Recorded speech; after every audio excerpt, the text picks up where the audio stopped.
Hello, hello, hello, welcome back. And this video is going to be for love.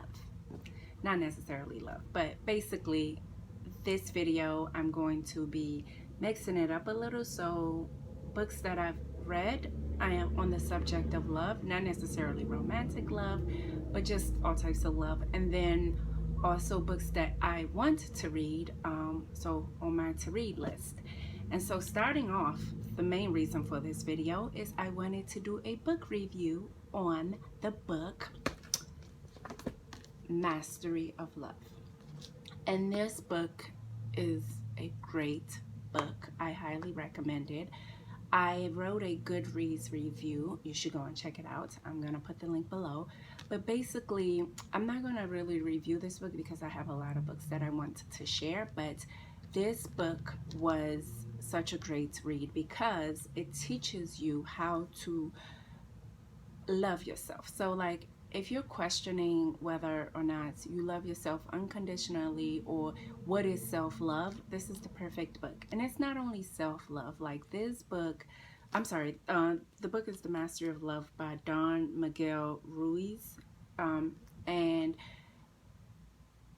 so I know like sometimes people think like you might think you love yourself, but I think this book takes you into a deeper level of what it means to unconditionally love yourself. And it's not like a surface love where because you accomplish something you feel better about yourself. There's a difference between feeling good about yourself and loving yourself. And so there were some amazing passages and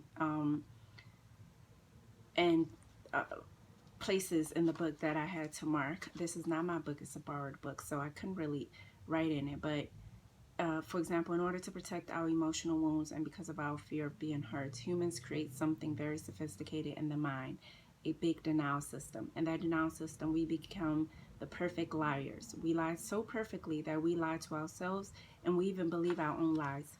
Who hasn't done that? Like,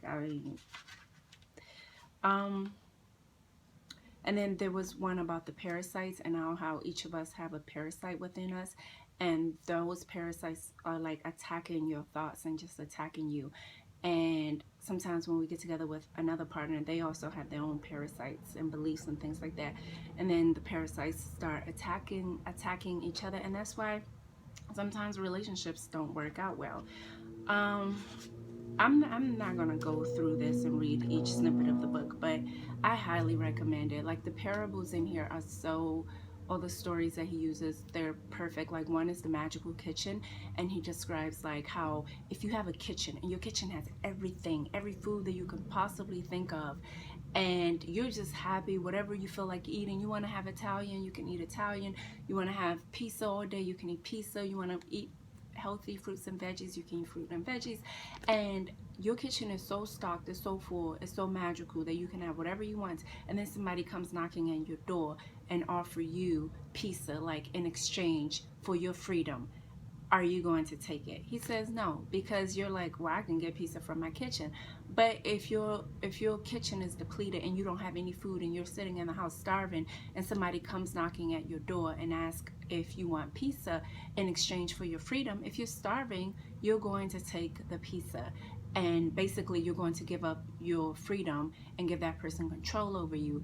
And so that analogy, I think it's a good way of I think Oprah said it best, like when you're full, you overflow. So when you're filled or full, you overflow. And so I think the takeaway message in this book is to love yourself. So just love yourself unconditionally, that no one can ever, and respect, like once you love yourself, you're going to respect yourself. So your standards and how you want to be treated, you cannot tolerate that from other people. But not only so self-love is a central part of the book, but also just loving others, accepting others for who they are, whether it's in a relationship, whether it's a familial situation, accept others for who they are. And like I said, amazing read, and I would definitely recommend this book for Valentine's Day. Give it to your partner. I've shared it with friends and family, and I just think it's a great book. And right now I'm not doing it any justice with this review. I'm just sharing, get the book. But anyway, moving on. The other book is also by Don Miguel Ruiz and Don Jose. So that's his son. And this book is called The Fifth Agreement. And this book is like an extension of the Four Agreements. If you've read the Four Agreements, and I read the Four Agreements, and that book is also a great book. It really does kind of shift your it shifts your attitude towards life. And so the Four Agreements, of course, we know is be impeccable with your words. Be impeccable with your words. Don't assume. Don't take anything personally, and always do your best. And the fifth agreement, which is, I'm not done with this book yet, but it's just basically about listening. You know, try to be an active listener, listen to people, and also be doubtful of the things that you hear, and the things that definitely the things that you hear from others and other sources. So just, you know, just be a student of life more so than a know-it-all of life. And so yeah, I think this is a cool book, and I like the agreements. And I think what people don't understand is you see the word the agreements and you wonder like, I didn't write any agreement. But I think Don Miguel is just telling us that when we came here to planet Earth and being born, we made an agreement with ourselves, we made an agreement with life, we made an agreement with the players in our lives, or in our dreams as he calls them. And yeah, so cool book. Recommend it. I recommend all his books. Like, just read them all if you have time. Well, you will have time because they're so short. You can read these books each in like 2 days, 2 days. So like these two. And perfect read for Valentine's Day, especially Mastery of Love. The next one is Intimacy by Osho. And I did not start on this book, but I am familiar with Osho's teachings and some of his work because I've read them, and I think this book would be great to read. It would be a great love or Valentine's Day book to read, because intimacy is something that not everyone, I feel like, especially nowadays with relationships, everything is just surface level, and it doesn't get into the soul of each person. And even if it does, like just seeing their flaws or whatnot can kind of scare someone else away. But I mean, I think intimacy is, I mean, it's like being vulnerable, and that's how you create the intimacy amongst two people. I can't really speak a lot about this book because I haven't read it, but it is a book that is on my to read list. And then the next two that are on my to read list books are basically what do you call them, like journaling or like active reading. So you read it and then you also hear The Love Dare, and this is very Christian based. So it takes a lot of passages from the Bible, and basically what you do is each day is separated into days, and each day you pick something to work on, right? So love is patient. Day one, love is patient. And then you read the passage, and then you try to do something to practice that love is patient. Did anything happen today to cause anger towards your mate? Were you tempted to think disapprovingly thoughts and to let them come out in words? Perfect. And then like you write it down, you write your thoughts down, you work through your thoughts. So this is a good book if you're in a relationship or if you're in a marriage and you want to practice 40 days of loving your partner. The next one is The Lotus and the Lily. This book right here is also another one that you do day by day. And so the first one is 40 days, and this one is, I think, how many days is this book?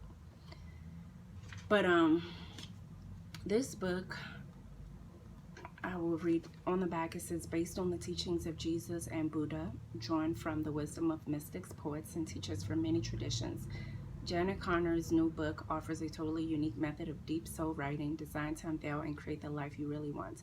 Use this remarkable 30-day program to focus your attention on your connection with the vibrant presence of the divine within. So again, it's another book for you to look within yourself, and it's 30 days is what it says, to practice self-love and loving your partner and loving your neighbors and loving everyone around you. So great book. Okay, so these are the books for sure that I'd recommend for if you're in the mood for feeling love or practicing love or deepening your love and connection. And I also have some other books, but these are kind of debatable, so you can decide for yourself if they are love books or not. I kind of find them a bit on the love side. So like if you are more into novels, the one that I like, a book that I can still remember from high school, is called Memoirs of a Geisha. And I mean, I'd recommend it. It's a historical fiction, so it's fiction. Is it really a love story?